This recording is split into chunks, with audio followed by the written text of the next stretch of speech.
បាទសួស្តីមកបងប្អូនអរនេះបាទសូមស្វាគមន៍មកកាន់ Channel សិក្សាភាសាអង់គ្លេសរបស់ខ្ញុំនៅក្នុងថ្ងៃនេះដែរយើងនឹងសិក្សាជាមួយគ្នាអំពីមេរៀនមួយដែលនិយាយអំពីរបៀបនៅក្នុងការប្រើប្រាស់ពាក្យ sin ហើយនិង for អូខេតោះឥឡូវចង់ដឹងថាតើយើងប្រើប្រាស់ពាក្យ sin និង for យ៉ាងដូចម្តេចនៅក្នុងភាសាអង់គ្លេសឥឡូវយើងចូលទៅកាន់មេរៀនអរគ្នាបាទចំពោះពាក្យ sin នៅក្នុងភាសាអង់គ្លេសយើងបកប្រែជាភាសាខ្មែរថាចាប់តាំងពីឬក៏តាំងពី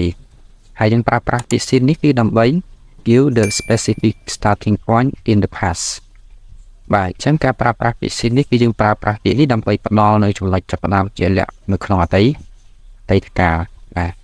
បាទមានដូចជាពាក្យ sin 8 o'clock ចាប់តាំងពីម៉ោង 8:00 sin 9 am បាទតាំងពីម៉ោង 9 sin midnight បាទតាំងពីរំលងអធ្រាត្រsin 5 minutes ago តាំងពី5នាទីមុន sin a few years ago តាំងពី3ឆ្នាំមុន sin this morning តាំងពីព្រឹកមិញនេះ sin this afternoon តាំងពីរសៀលមិញនេះ sin yesterday តាំងពីម្សិលមិញ sin Monday តាំងពីថ្ងៃច័ន្ទ sin last Tuesday តាំងពីថ្ងៃអង្គារមុន sin last week តាំងពីសប្តាហ៍មុនsin last month តាំងពីខែមុន sin last year តាំងពីឆ្នាំមុន sin I left university តាំងពីខ្ញុំចាក់ចេញឬក៏រៀនចប់នៅមហាវិទ្យាល័យបាទអញ្ចឹងទាំងអស់នេះហើយគឺជា specific starting point in the past អញ្ចឹងមានន័យថាការប្រើប្រាស់ពាក្យ sin នេះគឺយើងប្រើប្រាស់នៅក្នុងពេលវេលាចាប់ផ្ដើមជាក់លាក់មួយនៅក្នុងអតីតកាលបាទអញ្ចឹងការប្រើប្រាស់ពាក្យ sin គឺយើងប្រើបានតែចំពោះពេលវេលានៅក្នុងអតីតកាលតែប៉ុណ្ណោះបាទអញ្ចឹងឥឡូវនេះយើងចូលទៅកាន់ចំណុចមួយទៀត we usually use sin with the perfect tenses បាទអញ្ចឹងចំពោះការប្រើប្រាស់ពាក្យ sin គឺយើងប្រើប្រាស់ពាក្យនេះជាមួយនឹងការ perfect បាទឥឡូវនេះយើងចូលទៅកាន់ឧទាហរណ៍អត់នេះ I have studied English since 2020 I have studied English since 2020បាទអញ្ចឹងប្រយោគរបស់យើងនេះគឺយើងប្រើប្រាស់នៅក្នុងទម្រង់ជា present perfect simple បាទអញ្ចឹងប្រយោគរបស់យើងគឺមានន័យថាខ្ញុំបានរៀនភាសាអង់គ្លេសតាំងពីឆ្នាំ2020បាទអញ្ចឹងអានេះគឺជា starting point បាទជា specific starting point បាទគឺឆ្នាំ2020នេះគឺជាចំណុចចាប់ផ្ដើមនៃការចាប់ផ្ដើមរៀនភាសាអង់គ្លេសរបស់គាត់បាទរហូតមកដល់ឥឡូវបាទ I have been watching TV since 6 p.m. I have been watching TV since 6 p.m. បាទអញ្ចឹងប្រយោគរបស់យើងនេះគឺប្រើប្រាស់នៅក្នុងទម្រង់ជា present perfect continuous បាទអញ្ចឹងប្រយោគរបស់យើងគឺមានន័យថាខ្ញុំបានមើលទូរទស្សន៍តាំងពីម៉ោង 6 បាទអញ្ចឹងរហូតដល់ឥឡូវគឺម៉ោង 8 ហើយគឺគាត់នៅអត់តជប់មើលទេបាទអញ្ចឹងអានេះគឺជាពេលវេលាដែលគាត់ចាប់ផ្ដើមមើលទូរទស្សន៍គឺតាំងពីម៉ោង 6 បាទគឺជាពេលវេលាចាប់ផ្ដើមមើលទូរទស្សន៍របស់គាត់ហើយមកដល់ឥឡូវនេះគឺម៉ោង 8 ហើយគឺគាត់នៅតែមើលទូរទស្សន៍តែបាទឥឡូវនេះយើងចូលទៅការឧទាហរណ៍របស់យើងមួយទៀត Before I broke my car I had it since 2000s Before I broke my car I had it since 2000បាទអញ្ចឹងប្រយោគរបស់យើងនេះគឺប្រើប្រាស់នៅក្នុងទម្រង់ជា past perfect បាទអញ្ចឹង past perfect នេះគឺនិយាយអំពីសកម្មភាពមួយដែលបានបញ្ចប់នៅក្នុងថ្ងៃអតីតកាលមុននឹងសកម្មភាពមួយទៀតបានកើតឡើងនៅក្នុងថ្ងៃអតីតកាលដូចគ្នាបាទអញ្ចឹងនៅក្នុងឆ្នាំ2000នេះគឺគាត់បាទទិញឡានថ្មីរបស់គាត់បាទហើយគាត់ប្រើឡានហ្នឹងរហូតមកដល់ឆ្នាំ2020ទើបឡានហ្នឹងខូចហើយបើយើងនិយាយចាំទៅសកម្មភាពពីរហ្នឹងគឺចប់មួយគ្នានៅក្នុងថ្ងៃអតីតកាលគ្រាន់តែសកម្មភាពទី1កើតមុនបាទបន្តមកទៀតសកម្មភាពទី1ចប់ក៏កើតឡើងនៅសកម្មភាពទី2គឺឡានរបស់គាត់ខូចបាទចានេះគឺជាទម្រង់នៅក្នុងការប្រើប្រាស់ពាក្យ sin ដែលគឺគាត់ចង់និយាយអំពីពេលវេលាដំបូងដែលគាត់បានទិញឡានរបស់គាត់គឺនៅក្នុងឆ្នាំ2000ឥឡូវយើងចូលទៅកាន់ការប្រើប្រាស់ពាក្យ for វិញម្ដង for ជាភាសាខ្មែរយើងបកប្រែថាអស់រយៈពេលអញ្ចឹងយើងប្រើប្រាស់ for ដើម្បីអ្វី We use for to talk about duration of time in the past present or future អញ្ចឹងយើងប្រើប្រាស់ពាក្យ for ដើម្បីបញ្ជាក់អំពីរយៈពេលនៅក្នុងអតីតកាលបច្ចុប្បន្នឬក៏នៅក្នុងថ្ងៃអនាគតកាលអញ្ចឹងមានន័យថាពាក្យ for យើងអាចប្រើបានគ្រប់កាលទាំងអស់បាទគឺមានលក្ខណៈពិសេសជាងពាក្យ sin ចំ ចំពោះពាក្យ sin គឺយើងប្រើវាបានតែនៅក្នុងអតីតកាលតែប៉ុណ្ណោះបាទតែចំពោះពាក្យ for វិញគឺយើងអាចប្រើបានគ្រប់កាលទាំងអស់ទាំង12របស់យើងនៅក្នុងភាសាអង់គ្លេសបាទអញ្ចឹងយើងមានដូចជា for 10 second បាទអស់រយៈពេល10វិនាទី for 20 minutes បាទអស់រយៈពេល20នាទី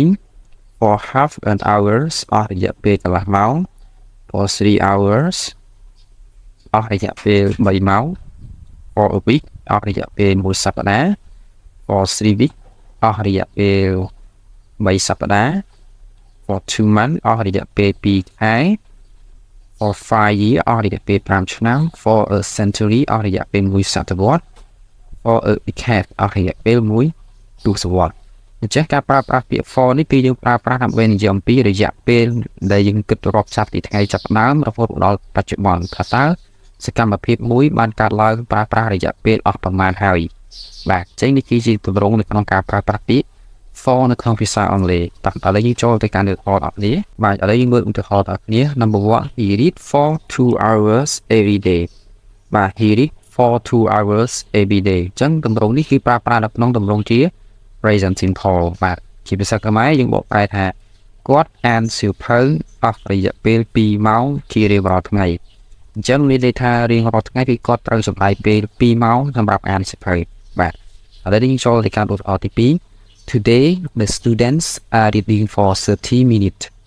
Today the students are reading for 30 minutes បាទចាប្រយោគរបស់យើងនេះគឺប្រើប្រាស់នៅក្នុងទម្រង់ជា present continuous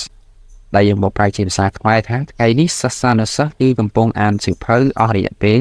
30នាទីបាទទី3 I live in Phnom Penh for 6 months I live in Phnom Penh for 6 months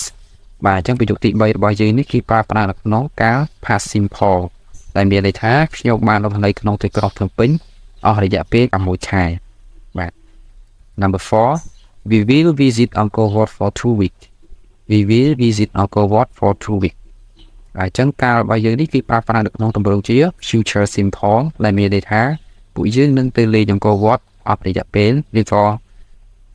ពួកយើងនឹងទៅលេងអង្គរវត្តរយៈពេល2សប្តាហ៍អញ្ចឹងគឺជា future simple ដែលនិយាយអំពីរឿងដែលនឹងកើតឡើងនៅក្នុងថ្ងៃអនាគតបាទគឺគាត់ចំណាយពេល2សប្តាហ៍ដើម្បីដើរលេងនៅក្នុងក្រុងអង្គរ Number 5 John has worked here for 10 years John has worked here for 10 years បាទនេះគឺជាទម្រង់របស់ present perfect simple របស់យើងបាទដែលមានន័យថា John បានធ្វើការនៅទីនេះអស់រយៈពេល10ឆ្នាំហើយបាទបន្ទាប់លើនេះយើងរាប់គិតពីថ្ងៃដែលគាត់ចាប់ផ្ដើមធ្វើការបាទរហូតមកដល់បច្ចុប្បន្ននេះគឺអស់រយៈពេល10ឆ្នាំហើយបាទ Number 6 He has been living in London for 3 years He has been living in London for 3 years បាទអញ្ចឹងលំដាប់ទី6បាទអញ្ចឹងប្រយោគទី6របស់យើងនេះគឺប្រើប្រាស់នៅក្នុងទម្រង់ជា present perfect continuous បាទដែលមានន័យថាគាត់បានរស់នៅក្នុងទីក្រុងឡុងអស់រយៈពេល3ឆ្នាំហើយអញ្ចឹងបន្ទាប់លើនេះគឺគាត់កំពុងតែរស់នៅក្នុងទីក្រុងឡុងដដែលបាទឥឡូវនេះយើងចូលទៅកាន់ quiz ទាំងអស់គ្នាតកតងទៅនឹងលំហាត់របស់យើងគឺយើងមានសំណួរមួយបាទគេថា How long have you been working at Microsoft How long have you been working at Microsoft តើអ្នកបានធ្វើការនៅក្នុងក្រុមហ៊ុន Microsoft អស់រយៈពេលយូរប៉ុណ្ណាដែរហើយបាទចឹងនៅក្នុងចម្លើយរបស់យើងទី1គឺយើងអាចប្រើប្រាស់ចម្លើយទៅនឹងសំណួររបស់យើងខាងលើដោយប្រើប្រាស់នៅពាក្យ since បាទចឹងយើងបាន I have been working at Microsoft since 2012ខ្ញុំបានធ្វើការនៅក្នុងក្រុមហ៊ុន Microsoft តាំងពីឆ្នាំ2012បាទចំណុចទី2 we can answer the question with for បាទយើងអាចប្រើប្រាស់ចម្លើយរបស់យើងជាមួយនឹងពាក្យ for អូខេអញ្ចឹងយើងបាន I have been working at Microsoft for 10 years have been working at Microsoft for 10 years ខ្ញុំបានធ្វើការនៅក្នុងក្រុមហ៊ុន Microsoft អស់រយៈពេល10ឆ្នាំបាទនេះគឺជាការប្រើប្រាស់ពាក្យ since និង for នៅក្នុងភាសាអង់គ្លេសបាទនេះគឺជាសំណួរដែលបងប្អូនត្រូវធ្វើបាទគឺយើងមានសំណួរទី1 How long have you studied English បាទអញ្ចឹងចម្លើយទី1យើងប្រើប្រាស់ជាមួយនឹង since ចម្លើយ B យើងប្រើប្រាស់ជាមួយនឹង forហើយ question number 2 How long have you been studying in your city តើអ្នកបានរៀននៅក្នុងទីក្រុងរបស់អ្នកអស់រយៈពេលប៉ុន្មានហើយអញ្ចឹងយើងអាចឆ្លើយចម្លើយរបស់យើងជាមួយនឹង since ហើយណា for ហើយបងប្អូនអាចសរសេរចម្លើយរបស់បងប្អូនចូលទៅក្នុង comment ក្រោមបាទអូខេបាទសូមអរគុណសម្រាប់ការទស្សនាតាមដានវីដេអូរបស់ខ្ញុំបានពីដើមរហូតដល់ចប់សូមបងប្អូនកុំភ្លេចជួយ subscribe នៅ channel របស់ខ្ញុំដើម្បីទទួលបាននូវវីដេអូថ្មីៗមកសូមអរគុណជួបគ្នានៅវីដេអូ